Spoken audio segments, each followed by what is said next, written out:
a minha história pode interferir de uma forma que atrapalhe essa corregulação. Então, conhecer a minha história é poder estar consciente de quem eu sou, consciente das minhas feridas, consciente dos meus recursos, e se eu tenho consciência disso, isso não aparece no campo de uma forma reativa. Então, eu preciso me conhecer como pessoa para poder me regular e poder construir essa relação com o outro. Eu preciso dessa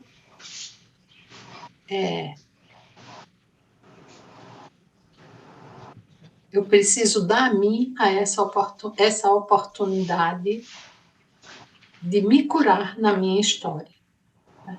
Então, entender que se curar na história e ter um lugar seguro não quer dizer que vão desaparecer todas as experiências negativas, nem segurança significa ausência de ameaça. Mas segurança significa, acima de tudo, a nossa capacidade de poder lidar com as ameaças. Isso me faz seguro.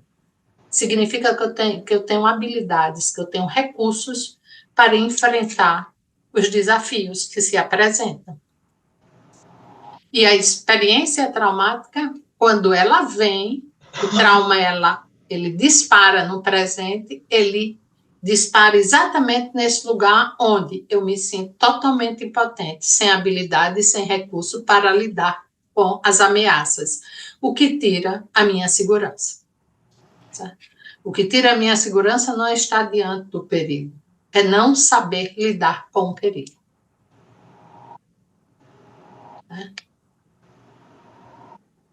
Principalmente quando esse perigo não existe no aqui e agora, mas ele é sentido por mim como se existisse.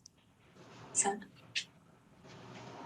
Racionalmente eu até sei que não faz sentido, mas não funciona saber, porque a reação do corpo está dizendo que está acontecendo algo muito danoso para a minha vida. Por que isso acontece? Porque o meu corpo e o meu sistema nervoso, ele recorda da violação da confiança, ele recorda o trauma, ele recorda as feridas, isso está registrado lá. E se isso não foi tratado, não foi resolvido, está incompleto, ele vai disparar sempre. Então, não é o ambiente aqui fora necessariamente que vai estimular um gatilho em mim. Pode ser uma estimulação só do meu sistema nervoso, que responde a um sinal. Vamos dizer, eu estou aqui com vocês, tudo tranquilo, eu sei que eu estou segura aqui no meu escritório, tranquilo, não tem nenhuma ameaça, certo? Ao meu lado, não está acontecendo nenhuma guerra perto de mim, eu não moro em um bairro perigoso, então está tudo tranquilo em casa, ninguém está doente, não tem nenhuma situação difícil nem ameaçadora ao meu redor nesse momento, certo? E, socialmente falando, né, vocês não representam ameaça para mim, certo? A gente não está em estado de guerra aqui, eu e vocês. Mas eu posso ter um senso interno muito forte de insegurança e de inadequação. De ficar o tempo todo com receio de fazer alguma coisa que possa não agradar e não satisfazer vocês hoje aqui à noite. Tá? E aí, isso, se for uma experiência muito forte, né? Isso vai disparar no meu sistema nervoso um alarme tão grande que quando eu olho aí, se eu olhar para alguém mais sério, ou que está com a cara, ou que fechou a câmarazinha, certo? Eu posso achar que fechou porque não está mais querendo me escutar e está até fora, não está mais nem na sala. Eu vou pensar na pior situação. Não desligou para não ser mal educado, mas já partiu. Não interessa mais a ele estar aqui. E aí, se isso entra e começa a me dominar, eu começo a ter um disparo muito grande, que eu posso ter taquicardia, eu posso ter sudorese e posso chegar ao ponto de gaguejar e não saber mais nem o que falar aqui, porque eu estou achando que está tudo uma merda, certo? E isso vai tomando de uma forma tão grande que passa a ser irracional, mas é incontrolável, certo? Por quê? Porque eu vi duas camarazinhas desligadas na minha frente, aí depois eu passei aqui, aí vi mais 3, 4, 5, aí digo, pronto, não deu certo, elas não estão gostando. Por quê? Porque eu tenho um registro de que isso significa para mim que as pessoas saíram. E se elas saíram é porque elas não gostam, e aí eu não estou fazendo as coisas legais. Outro sinal poderia ser por a expressão de um rosto de alguém. E se isso é muito forte, isso pode chegar ao ponto de eu perder a minha capacidade de raciocínio sobre o que eu estou falando e dar um branco muito grande e não saber mais o que fazer. Então, isso significa que o meu sistema nervoso está trazendo uma lembrança de quê? Uma lembrança antiga, que eu não estou pensando na lembrança, certo? Eu pensei nesses sinais. Mas esses sinais podem ser um gatilho da minha infância, certo? Por ser muito criticada, certo? Ou por ter, por exemplo, escutado muito, cala a boca, você só fala besteira, certo? Eu não estou pensando nada disso, mas esses sinais é como se eles me reportassem a isso. Aí o que se chama de memória implícita é porque eu não me lembro desse fato na infância, nem ele faz parte do meu repertório no dia a dia, mas as situações que fazem uma associação interna a isso ativam esse mesmo lugar, independente de eu ter consciência dessa história. E se eu não tenho consciência, essa reação minha, toda vida que ela é ativada, ela tem um poder muito grande de dominar a minha vida. Tá? Agora, se eu conheço minha história e vou conhecer as limitações, as dificuldades, os medos, as experiências negativas que eu tive, os traumas que eu tive, eu posso tratar esses sinais, eu posso botar aqueles fiozinhos de ouro em cima deles, certo? Vou criar emendas, vão estar lá a história. Mas, quando aparece essa situação, como o exemplo que eu coloquei aqui, eu respiro fundo e digo, não tem nada a ver uma coisa com a outra. E posso ainda pensar o seguinte, eu não tenho que agradar a todo mundo, né? E eu sei que eu não estou falando besteira. Tá? As pessoas podem não estar interessadas nisso. Ou podem estar, ou então alguém está muito à vontade em casa, não estava afim de aparecer e desligou, mas está escutando. Então, eu não preciso entrar lá atrás, eu tenho uma forma. Como é que eu fiz? Eu fiz uma nova sinapse, eu fiz um novo percurso, um novo caminho neuronal. Eu criei uma memória suplementar. Certo? E essa memória, o que é memória suplementar? Eu coloquei uma memória para suprir uma falta que existia lá atrás. É isso que a relação, que o espaço corregulador da terapia nos oferece, quando a gente pode usar o instrumento terapêutico de uma maneira curativa. Então, a gente cria uma memória suplementar. Suplementar vem da palavra suprir. Eu vou suprir o que faltou. Certo? Ok? E a relação entre a corregulação e o trauma? É exatamente porque o trauma interrompe a nossa habilidade de corregulação, principalmente se for um trauma relacional ou trauma do desenvolvimento, e essa desconexão gera angústia. Certo? A angústia é um sinal de desconexão, de falta de integração no sistema. Certo? É um sinal que está dizendo alguma coisa. A gente A gente normalmente quer empurrar a angústia para longe.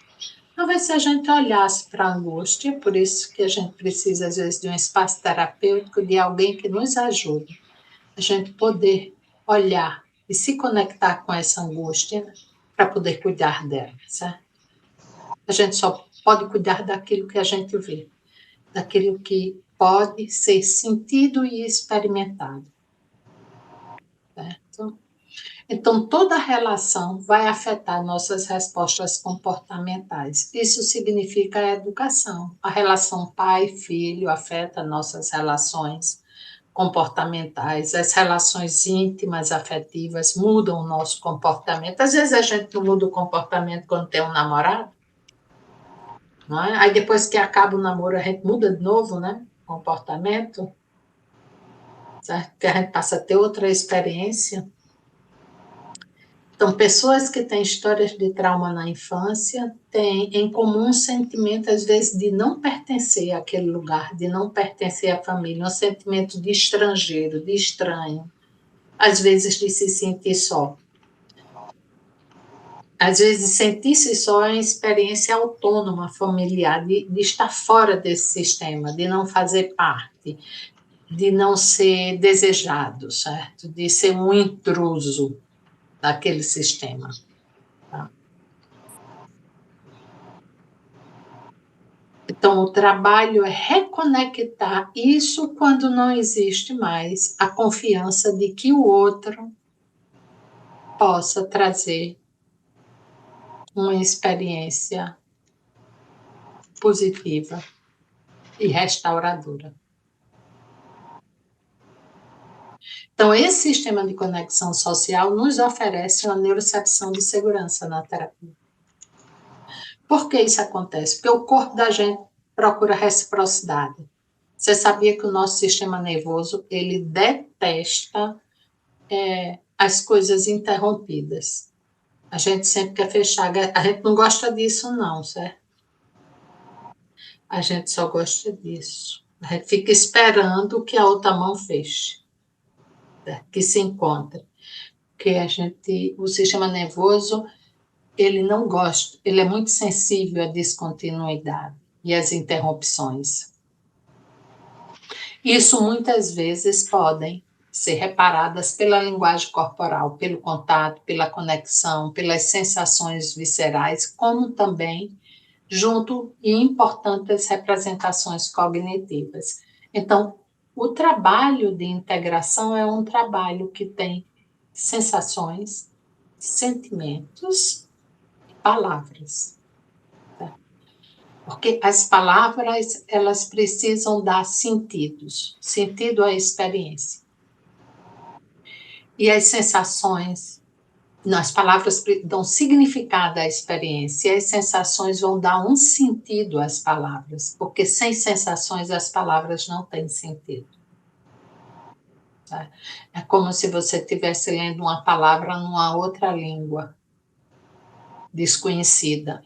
Então, você precisa do corpo para significar, para dar sentido à sua experiência. Certo? No trauma, nessa separação, acontece pessoas que passam a ter uma resposta muito enrijecida, ou seja, elas ficam conectadas com a rigidez, desconectadas completamente da sensação, como se fosse só cabeças caminhando na vida sem corpos, certo? Porque tudo acontece aqui. Ela não, às vezes as pessoas dizem, fulana, você é muito fria, você parece que não sente nada, você não se envolve com nada. Ela está aqui, totalmente desconectada. Então, ela precisa de novo juntar isso. Mas juntar isso para voltar a sentir e voltar a ter vida e prazer, essa conexão, também precisa se entender o que aconteceu, certo? Ajudar ela a reconectar e passar pelo medo do que gerou a separação. Porque reconectar com o corpo também vai ser reconectar com as sensações que ela desconectou. Certo? Outras pessoas vão ter uma resposta para o outro lado. que a gente poderia chamar do caos. Ou seja, o caos por quê? Porque elas vivem inundadas no corpo e nas sensações, banhada de sensações, mas sem entender nada do que está acontecendo, sabe? Como se vivesse mergulhadas no mar de emoções, mas não consegue entender o que acontece com elas. E isso gera muita angústia, às vezes. Ok? Então, a gente precisa, no trabalho, sempre buscar essa reparação, essa reconexão. E aí, o corpo, como é o corpo desse terapeuta? Ele precisa também trabalhar as inseguranças dele, também trabalhar os traumas dele, né? Porque quando a gente fala que a gente constrói um espaço seguro, a gente está falando de 3 dimensões de segurança. A gente está falando da dimensão espacial, externa, está falando da dimensão relacional e da dimensão interna, certo? Então, o fato de eu ser terapeuta e ter boas intenções não significa que aquele paciente que chega na minha sala, necessariamente, ele vai se sentir seguro comigo, certo? Quem é o outro que está comigo? O que é que o meu corpo provoca no corpo dele? Aí a gente tem o tom da voz, a gente tem o ritmo do movimento, a gente tem a relação entre distância e proximidade. Então a gente tem que estar atento à construção desse espaço, que é uma construção do espaço seguro. Então dizer ficar muito longe é seguro, não necessariamente. Ficar muito longe pode ser uma experiência de abandono para alguém. Então, ficar perto demais? Não, né? Não, nem sempre, porque estar muito perto pode ser uma experiência de invasão para algumas pessoas. Então, qual é o lugar justo? Qual é o bom lugar na relação com o outro? Então, eu preciso estar conectado comigo para poder experimentar e, às vezes, perguntar ao outro se aquilo está bom para ele, se aquele espaço está bom, qual é o lugar confortável. Na minha sala, por exemplo, eu tenho mais de um tipo de cadeira e mais de um tipo de distância. E as pessoas, o meu lugar está sempre lá, certo? O meu. As pessoas entram e perguntam onde vão sentar, onde que elas podem escolher o espaço. E aí já fala um pouco da proximidade que o outro quer, certo? E interessante é que normalmente essas pessoas sempre, toda a vida que voltam para aquela mesma cadeira, certo? Cada vez vai experimentar um lugar diferente. Certo? Tem um paciente que chega, nenhuma desse, uma poltronazinha, não, um sofazinho e 2 poltronas. Nenhum desses lugares na distância era a boa distância para ele. Ele pegou a cadeira, que estava um pouco mais afastada, e encontrou um lugar no meio da sala e disse: pronto, esse aqui é o meu lugar. É aqui que está bom para mim. Então, ele encontrou um lugar seguro para estar comigo na relação. E toda semana que ele entra, ele pega a cadeira e bota num lugar que é o lugar bom para ele. Então, aí ele já trouxe a questão da segurança relacional, sabe? E como ele está lidando com o espaço, porque ele podia mover outras cadeiras lá, outro sofá, ele escolheu essa cadeira porque essa cadeira ele era mais confortável para ele. Então, talvez, a nível de espaço externo, ela também dava mais estabilidade para o corpo, certo? Porque o pequeno sofazinho, ele é mais flexível na minha sala, certo? Então, isso é uma construção de segurança. Isso faz parte do processo, você estar atento a isso, a essa mobilidade de como o outro lida com esse espaço. Algumas pessoas, quando estão muito, às vezes chega e se sente muito ansiosa ou estão muito assustado, em determinado momento do nosso encontro, eu pergunto para ela olhar para a sala e ver como é que ela se sente naquela sala, se aquele espaço é legal para ela ou tem alguma coisa que traz algum estímulo que não é bom para ela. Porque a sua decoração pode ser linda e maravilhosa, mas pode ter alguma coisa que desperte um estímulo tanto positivo como negativo. Porque os estímulos não têm que ser só negativos, pode ser positivo, certo? E eu tenho uma que é muito interessante, que ela trouxe uma metáfora. A minha sala tem 2 portas e a de fora é grossa, né? E aí ela, quando entrou na sala, ela disse: parece que eu estou entrando num cofre. Bem, vamos descobrir se era positivo ou negativo entrar no cofre, certo? Porque tem 2 sentidos. Entrar no cofre, eu posso estar preso, concorda? Mas também entrar no cofre pode ser bom, certo? Ninguém tem acesso ao cofre, certo? E aí era um aspecto positivo para ela. Tipo assim, essa porta, toda a vida que eu passo aqui, estou no cofre. O cofre para ela trazia o quê? A ideia de um lugar que era seguro, onde você guarda coisas preciosas que nem todo mundo tem acesso. Sabe? Então, onde ela poderia compartilhar as coisas mais difíceis dela em segurança, porque não sairia do cofre. Então, o sentido que um espaço pode ter para a pessoa são muitos. Então, isso já está estabelecendo algo que vai acontecer na nossa relação ali. E como a gente pode trabalhar todo esse conteúdo que vem junto, certo? Ok? E por que isso tudo acontece? Porque a gente tem uma coisa chamada neurocepção, certo? Isso tudo acontece por causa do nosso sistema nervoso, certo? Isso não é cognitivo, é importante saber. Isso é visceral, é neurobiológico, é automático e não é consciente, certo? É uma experiência subcortical. A neurocepção é subcortical. Esse é um termo cunhado por Steve Porges, certo? Esse é o nosso vigilante interno, trabalha 24 horas por dia, o tempo todo. Ele vai descrever o modo como os nossos circuitos neurais vão distinguir se certas pessoas ou situações são seguras, perigosas ou envolvem risco de vida. No caso do trauma, muitas vezes a neurocepção ela fica profundamente afetada e ela fica defeituosa às vezes na leitura. Por isso que algumas pessoas que passaram por algumas situações de abuso ou de alguma violência, às vezes parece que essas situações se repetem, elas não percebem onde está o perigo. Porque uma das disfunções da neurocepção, às vezes, é você ver segurança onde existe perigo, ou então ver perigo onde existe segurança, ou então os dois. Você pode ter essa alteração. Tipo, você andar por uma rua esquisita, um lugar estranho, que normalmente não seria um lugar seguro, você anda como se estivesse passeando no jardim da sua casa em pleno dia. Então, isso significa o quê? Que sua neurocepção não está conseguindo distinguir adequadamente o ambiente onde você se encontra. Tá? E isso que faz algumas pessoas, às vezes, terem situações que elas repetem algumas experiências porque elas não estão sabendo se proteger, não conseguem perceber.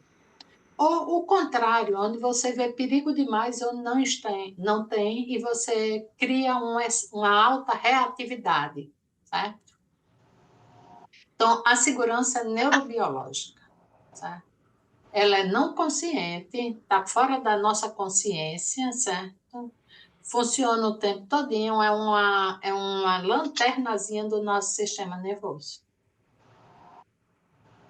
E o trauma quebra, certo? Mexe com essa segurança e muda o nosso estado autônomo, levando ao adoecimento, tanto a nível mental como físico. Então, a terapia, né?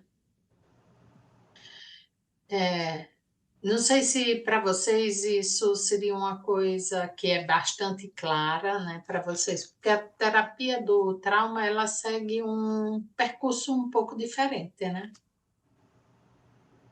da terapia tradicional. Ou seja, o contrato terapêutico deve ser um contrato bastante claro e explícito. Quase toda a terapia faz isso, claro e explícito, porque quando a gente trabalha com trauma, as coisas precisam serem claras para o paciente. Como, por exemplo, quando a gente diz que o paciente é o protagonista, é importante que ele se sinta parte do processo, que ele possa dizer sim, possa dizer não, ele possa dizer tá bom aqui, a gente para aqui, eu não quero continuar, mas é importante ele entender, ter consciência dessa escolha dele. Por isso que ele faz parte do processo, mas sempre construindo consciência. Saber em que direção se está indo a terapia, para onde a gente está indo. Se a gente entra em contato com as sensações viscerais, com o sistema nervoso que começa a disparar, como sudorese, um ataque cardíaco, ou uma dificuldade de respirar, se eu vou fazer um micro rastreamento dessas sensações, ele precisa saber em que direção vai a terapia e que isso pode aparecer durante o processo terapêutico, que pode ser reativado e que a primeira coisa que a gente vai trabalhar vai ser para reestabelecer o paciente de volta para a janela de tolerância dele, aonde ele saiu ou numa disparada superativada em termos do simpático ou numa paralisação, num congelamento, numa resposta parasimpática dorsal. Então é importante a gente estar dando consciência desse percurso e que ele possa saber os riscos e as possibilidades que podem existir no processo terapêutico. E até para que a terapia possa funcionar com clareza. O que seriam esses riscos e possibilidades? Ele saber que, por exemplo, quando ele acessa uma experiência traumática, uma memória antiga, uma sensação mais forte, que dentro desse espaço terapêutico, naquele encontro, possa ter estabilizado. Ele está bem, se regulou, ok, mas ele saber que durante a semana ele pode ter algumas sensações, como pode ter dificuldade de dormir às vezes, ou pode ter um sono muito bom. Por quê? Porque uma memória pode disparar várias recordações. E aí ele saber que ele pode ter a possibilidade de se comunicar sobre isso, de conversar sobre isso, de que ele não está só. Quais são as possibilidades que existem nesse processo, como também os riscos de ter algumas sensações novas ou diferentes durante a semana, mas não que ele vai ficar mais doente, não é isso. Mas a gente às vezes tem pequenos riscos. Eu estou vendo que eu botei rico, não riscos. Eu acho que foi um lapso aqui de memória, como diria Freud. Saber quais são esses riscos é importante, porque eu posso entender porque eu não estou dormindo bem naquela semana, eu posso ter muitos sonhos, eu posso ter mudanças na forma de me alimentar, em comer mais ou menos, ou no processo digestivo. Por quê? Porque a gente sempre vai estar mexendo com o sistema nervoso. Isso está tudo interligado. Nós somos um sistema integrado. Certo?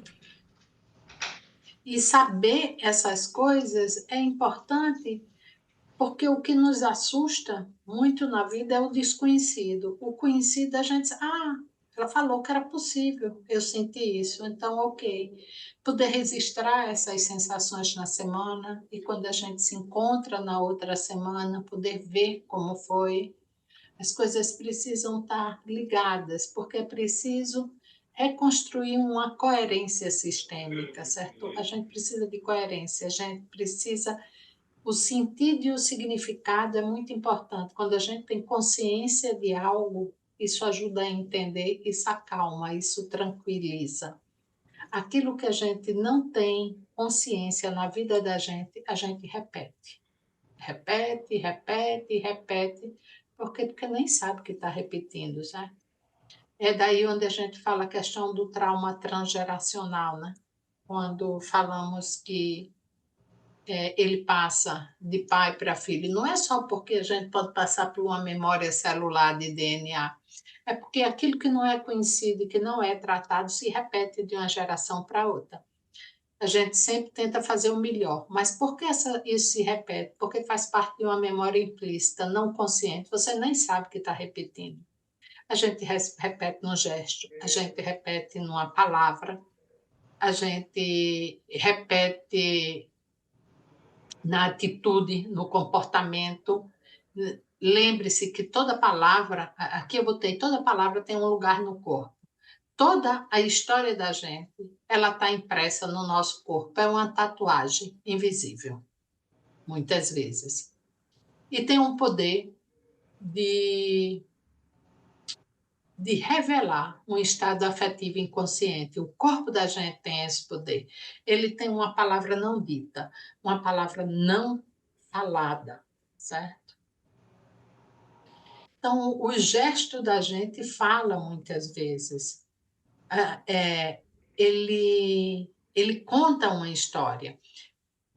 E é importante entender que eu não estou falando daquela coisa de dizer, daquela leitura corporal que as pessoas conhecem muito. Se você senta numa ponta da cadeira é porque você não está muito confortável, está querendo ir logo embora daquele lugar. Se você olha para tal lado, quer dizer isso, aquilo. Eu não estou falando disso, eu estou falando de uma linguagem mais interna, de uma linguagem que é fenomenológica. Ela está ligado a um contexto, a um momento, a uma história emocional. Então, todo gesto ele tem uma palavra que não foi dita, que não foi expressa muitas vezes. Aqui a gente está falando daquilo que ainda não encontrou um lugar no mundo para existir, como uma palavra e como um afeto. O micromovimento corporal, ele revela a gente um estado afetivo inconsciente. A gente tem micros movimentos, microexpressões. Então, o micro rastreamento, ele é importante. É uma coisa sutil. Eu tô aqui falando com você e a expressão do meu olhar, do meu gesto, pode denotar em um pequeno momento preocupação, em algum momento lá da frente já pode ser tranquilidade. Por quê? Porque de um momento para o outro eu posso ter me conectado com lembranças diferentes e que muda a minha expressão. Então, a comunicação da gente acontece muito nesse micromovimento, nessa microexpressão. A gente tem 3 expressões, né, no corpo da gente. A gente tem algumas tensões no corpo, né, algumas expressões mais crônicas, que isso fala de uma coisa mais característica da nossa personalidade, né, uma expressão, às vezes, que vai estar sempre presente na minha vida. Eu posso ter algumas expressões que são mais emocionais, que elas vão aparecer dentro de um estado emocional específico na minha comunicação. Eu estou começando aqui, conversando com você, contando algo da minha história que me conecta com uma tristeza. Eu posso não chorar, mas a expressão do meu rosto, o segundo, ela vai mostrar a minha tristeza. Mesmo que eu não, às vezes eu posso nem ser tão consciente dela, porque eu posso não ter uma boa conexão com o meu corpo, não ter uma boa consciência do que se passa no meu mundo interno. E a outra forma de expressão, ela está na nossa comunicação. Aqui na minha comunicação com vocês, né?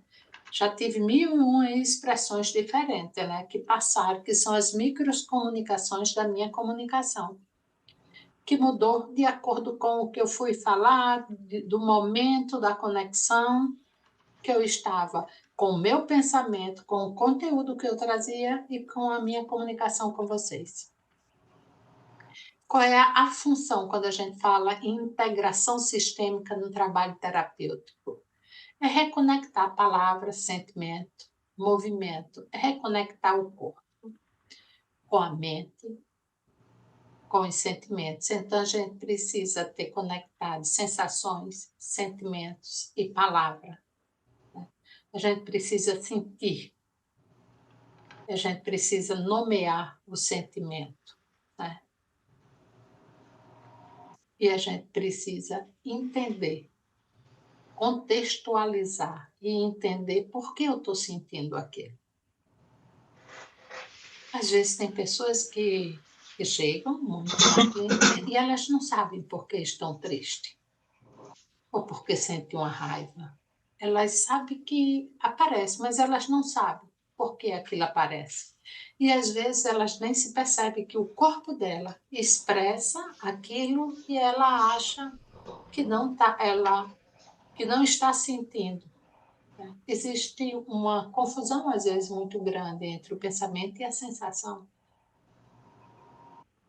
Pensar sobre uma emoção é uma coisa e senti-la é outra experiência, é outra dimensão da experiência.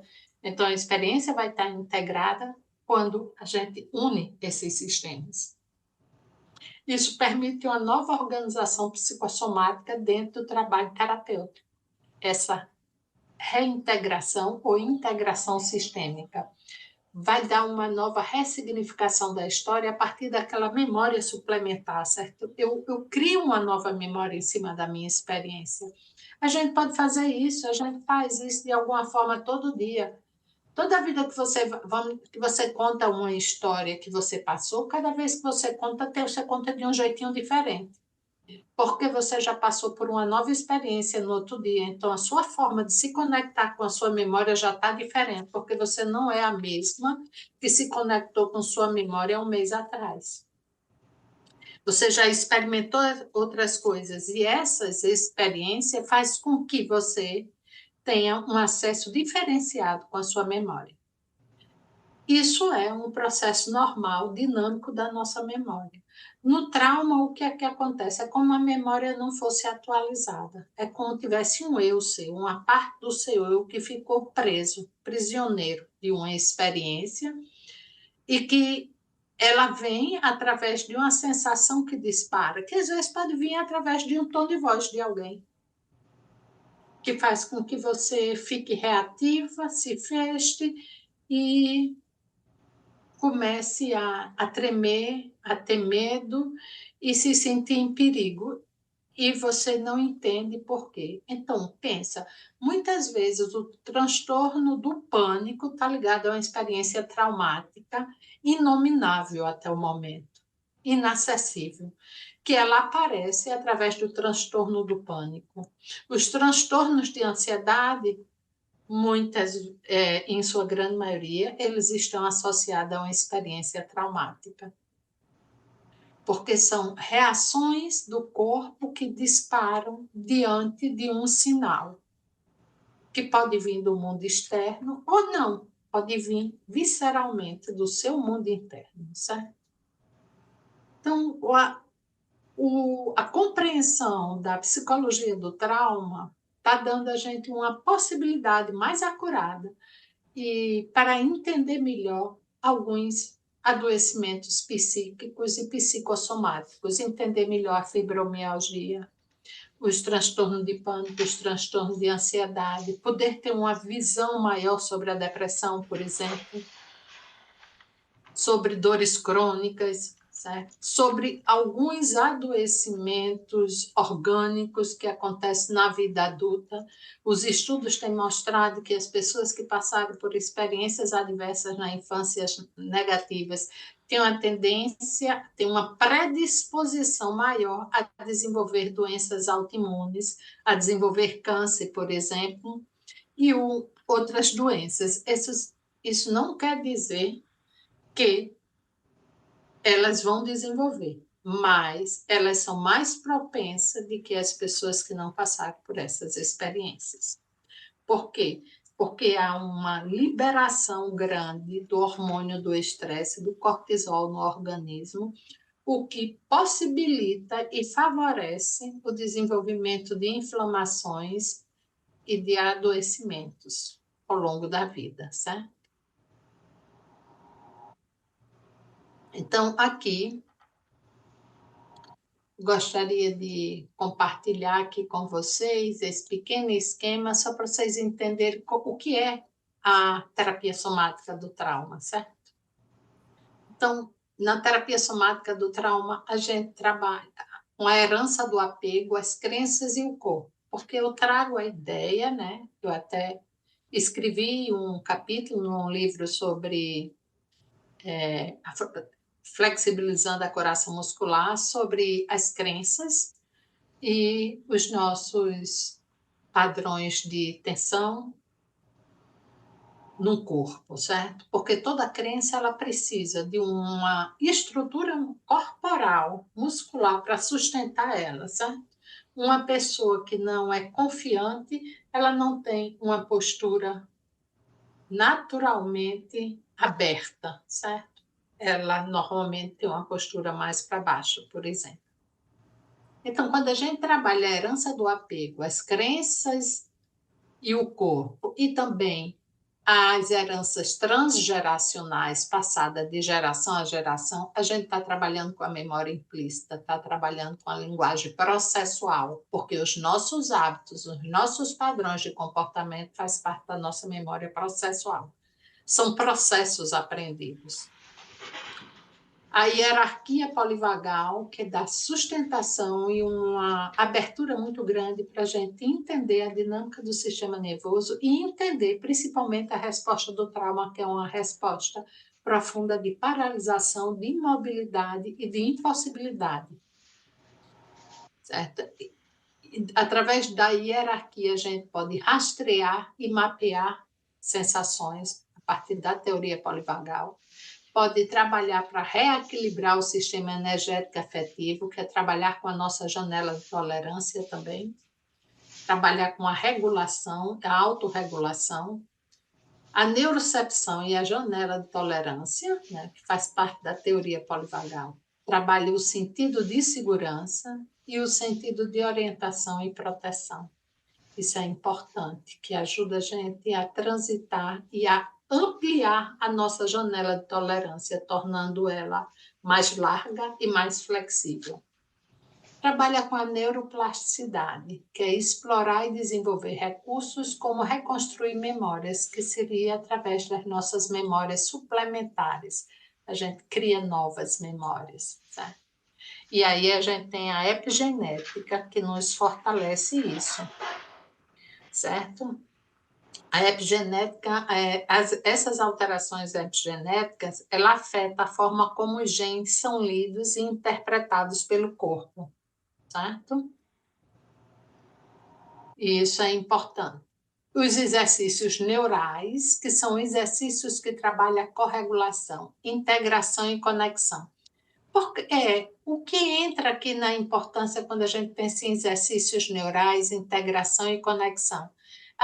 As relações, as nossas emoções, as nossas sensações, os nossos pensamentos, eles precisam ser estimulados a se desenvolver e se fortalecerem do mesmo jeito que a gente faz com a nossa musculatura quando a gente vai para a academia.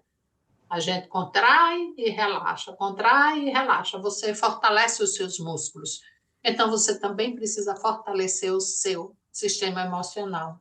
Isso através de exercícios neuronais que acontece dentro de um espaço corregulador na relação terapêutica, certo? Então, é importante trabalhar e exercitar as nossas emoções. E onde é que eu exercito minhas emoções na relação com o outro, certo? Como o outro lida com a minha emoção, como eu lido com a resposta do outro. Então, a relação, ela precisa ser treinada, ela precisa ser desenvolvida. Como eu posso me sentir outra vez no mundo sem medo de me sentir no mundo e no meu corpo sem medo do que eu sinto. Isso é um exercício, você precisa treinar de novo esse espaço, certo? Que se perdeu. E aqui são algumas das pessoas que, ao longo desses anos, eu venho estudando. Alguns deles eu tive a possibilidade de fazer cursos, alguns presencial, alguns online. Outros só a possibilidade de leitura e que me enriqueceram muito na minha compreensão sobre o trauma. Mas aqui eu faço, antes de entrar um pouco mais aqui na terapia, nessas outras coisas, Eu dou uma pausa, porque eu já falei muito. E aí? Diga aí, Silvia, boa noite. Silvia, nossas relações públicas hoje. Olá, boa noite. Estão me ouvindo direitinho aí? Estão me Sim. escutando? Estão ouvindo? Então, porque fora a aula a gente também está fazendo relações públicas hoje. Pois é, hoje a gente tem aí um assunto muito especial. Estou aqui impactada, né, com tanto conhecimento. Parabéns, Patrícia, por tudo aí que você está apresentando. E posso falar aqui o que eu vim trazer? Já posso falar? Pode. Ótimo. Então, para quem não me conhece, gente, eu me chamo Silvia Queiroz, né? Sou jornalista e, de alguma forma, eu faço parte da família do IPS. Eu sou filha de um dos diretores administrativos, né? E estou aqui para apresentar uma oportunidade extraordinária de crescimento pessoal e profissional, que é a formação, que começa agora no dia 22 de março, né? Então, no dia 22 de março vai começar essa experiência, que vai ser uma mescla de encontros online, presenciais, que acontecerão durante os próximos 16 meses. Durante a grande maioria desses encontros, a própria Ana Patrícia, né, essa pessoa incrível, estará pessoalmente cuidando da sua transformação. E logo agora, nos dias 13 a 16 de junho, será o primeiro encontro presencial, onde ela vai poder acompanhar de perto o seu desenvolvimento nesses primeiros passos. Você sabe fazer uma avaliação diferencial em trauma e como tratar? Você sabe fazer um mapeamento neurofenomenológico, nesse nomezinho aí, dos seus clientes? Pois é, ela vai te ensinar. A Ana Patrícia e outros especialistas estarão com você para lhe ensinar a trabalhar com sistemas de memória, como recurso terapêutico, com microrastreamento e com o sistema nervoso, pela perspectiva da teoria polivagal, usando o sistema vaga-ventral, através de um suporte efetivo para que você possa fazer o mesmo com seus clientes e ajudá-los a encontrar a cura que eles tanto anseiam e procuram, não é verdade? Então, sobre você, né? Você acha que consegue integrar a terapia somática na sua prática clínica, ensinando seus clientes, pacientes a reaprender o processo bottom-up para resolver estresse e trauma? Pois saiba que nossa equipe, a equipe do IPS, vai estar contigo nessa jornada com passo a passo, que já ajudou dezenas de especialistas em trauma a chegar lá desde 2015. Mas a ferramenta mais importante que você vai aprender com o nosso time a ativar o vaga ventral do terapeuta usando o seu próprio sistema nervoso na sua prática. Você literalmente vai estar na vanguarda do atendimento clínico, à luz das descobertas mais recentes, usando um modelo baseado no corpo e utilizando técnicas clínicas tanto para trabalhar com o indivíduo como com os grupos, inclusive no atendimento online, que eu vi aí que foram algumas perguntas, né, sobre isso. Além de junho, você irá participar de mais 2 imersões presenciais em novembro de 2024 e junho e julho de 2025, onde você vai viver experiências maravilhosas com o suporte, né, de algumas das mais renomadas especialistas do Brasil, todos formados pelo IPS, com um currículo inacreditável. Isso seria incrível, não é mesmo? Pois é. Essa formação única, preste atenção agora, tem 365 horas com muita prática e 20 horas de supervisão direta com Patrícia, essa grande profissional que é reconhecida internacionalmente. Eu sou suspeita para falar dela, né? Mas que ela vai estar presente em toda a sua jornada, seja na maioria das 208 horas de aula, 72 horas de workshop imersivo numa das cidades mais lindas do Brasil, né? Sou suspeita também, que é aqui em Natal, no Rio Grande do Norte. Na maioria das 45 horas de grupos de estudo e até nas 20 horas de elaboração do seu trabalho, na conclusão no final de tudo. Então, como seria terminar essa formação fazendo parte de um grupo muito pequeno de psicoterapeutas que está 100% à frente do seu tempo, na vanguarda do tratamento clínico, com o entendimento de que o trauma do seu cliente pode estar nas feridas da primeira infância, no abuso, abandono e negligência, na herança genética e mais, utilizando as ferramentas poderosas para, essencialmente, tratar das feridas traumáticas. Imagine viver essa transformação e, além disso, poder levá-la para a sua vida e para o seu setting terapêutico. Quantas pessoas, pense agora, você vai poder ajudar de forma ainda mais assertiva?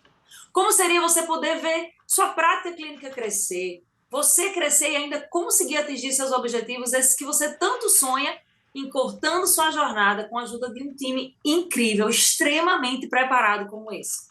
Quem esteve na live de quinta, né, já pôde conhecer a jornada inspiradora de Fernanda Costa.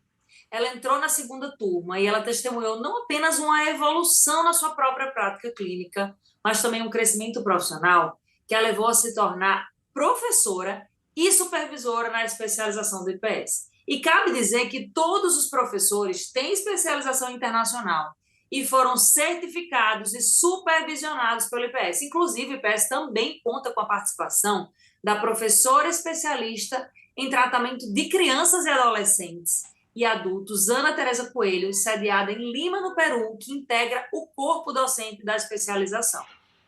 Nesse curso, gente, presta atenção, você vai aprender, primeiro, como fazer anamnese sistêmica da história do estresse e trauma.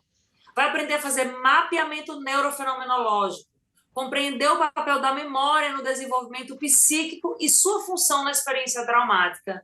Vai aprender a trabalhar com o sistema sensório-motor como recurso terapêutico. Vai aprender a trabalhar com o sistema nervoso pela perspectiva da teoria polivagal.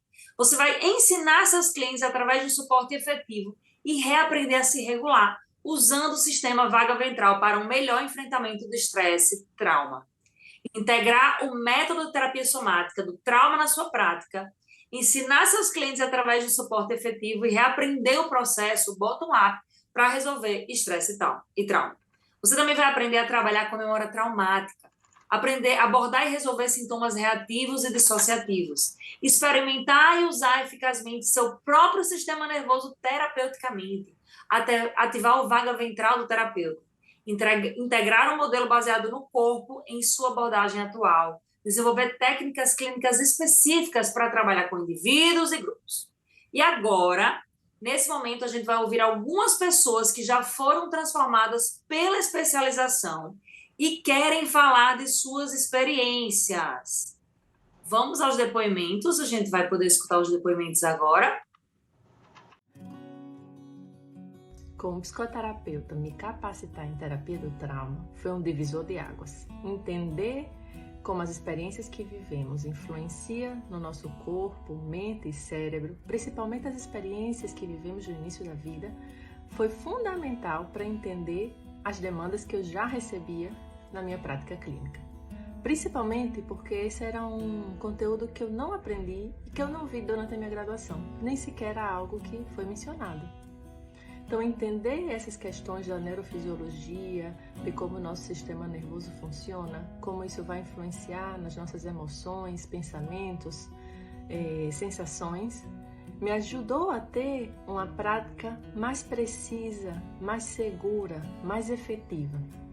E essa é a proposta da formação em trauma do IPS. E eu quero convidar você que quer aprimorar a sua prática clínica, que quer aprender sobre trauma, que quer entender sobre essas questões de uma forma que esteja traduzida, que esteja adaptada à prática clínica, a participar do nosso curso. Experiências com sobrecarga mudam o nosso sistema nervoso. Aqui nos referimos aos sintomas de traumas e abusos que ficam armazenados no organismo após um evento traumático. Um sistema nervoso saudável é um sistema que tem uma adequada ativação entre o simpático e o parasimpático, é focado, é aberto, é curioso, é orientado. A pessoa tem a sensação interna que comanda a própria vida. Já com o evento traumático, ocorre uma quebra dessa regulação emocional interna. A curva entre o simpático e o parasimpático já não funciona de forma adequada, o sistema é fechado, é rígido, perde foco e perde orientação. A pessoa passa a conviver com a sensação interna de medo, perigo, alarme e não sabe definir direito. Mas graças à plasticidade neuronal, temos recursos inatos no interior do nosso corpo que tem potencial para a cura. Mas como? Como isso acontece? quando somos acolhidos por profissionais preparados para o atendimento ao trauma, que têm habilidades e recursos para lidar com esse sistema, vai reconhecer sinais, vai reconhecer momentos adequados, onde pode fazer uma regulação interativa, e dessa regulação interativa ele vai acessar uma autorregulação. Olá, você sabia que o trabalho com trauma é muito menos sobre explorar o evento traumático, como se fazem as terapias tradicionais, e mais sobre trabalhar as consequências deixadas no corpo, na mente e no sistema nervoso do seu paciente? Quando você recebe em seu consultório um paciente com histórico traumático, ele pode chegar hipoativado, pode chegar hiperativado, pode chegar congelado ou até mesmo dissociado. E você precisa manejar esses estados, trazendo uma regulação para o sistema nervoso dele sem causar uma retraumatização. Por isso eu convido você a conhecer a proposta de especialização em terapia somática do trauma de IPS. Nessa especialização, você poderá aprender sobre a importância de construir um vínculo terapêutico seguro, de acordo com a teoria polivagal de Stephen Porges. Você vai aprender técnicas de regulação emocional para trazer o seu paciente para dentro da janela de tolerância ou mantê-lo dentro da janela de tolerância dele. Você vai aprender o trabalho com as memórias traumáticas, vai aprender sobre como ancorar o seu paciente no aqui e agora. E com isso, trazer uma reconexão consigo, com o ambiente, com as relações ao entorno dele. Você vai aprender sobre as emoções advindas da experiência traumática e como manejá-las em seu consultório, podendo ser o medo, a raiva, a tristeza, a culpa, a impotência, a vergonha. E por último, você vai aprender sobre a abordagem biossistêmica. A abordagem biossistêmica tem se revelado uma importante aliada para a reconexão do corpo e mente do seu paciente, porque essa reconexão é perdida durante o trauma. E a biossistêmica apresenta importantes intervenções para ser feita nessa reconexão. E isso será muito importante para você, que deseja ser um terapeuta informado e orientado para o trauma.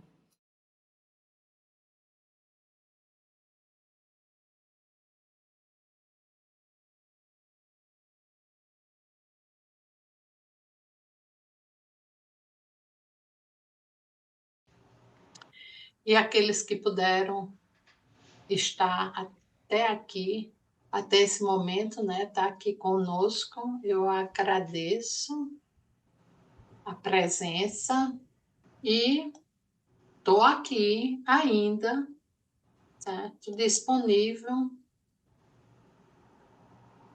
se alguém quiser alguma interação, alguma explicação, eu estou disponível.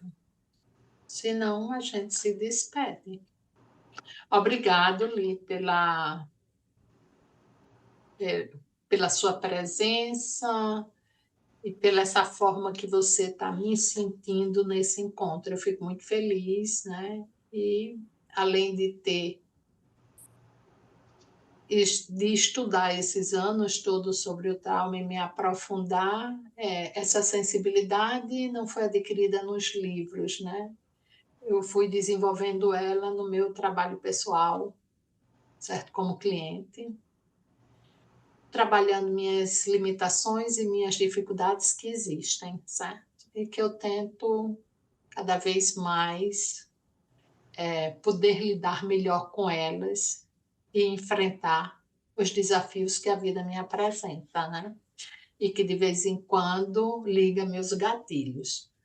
Porque também é importante a gente se lembrar que nem todo gatilho é traumático, certo? Os gatilhos, às vezes, são situações que indicam para a gente um alerta, certo?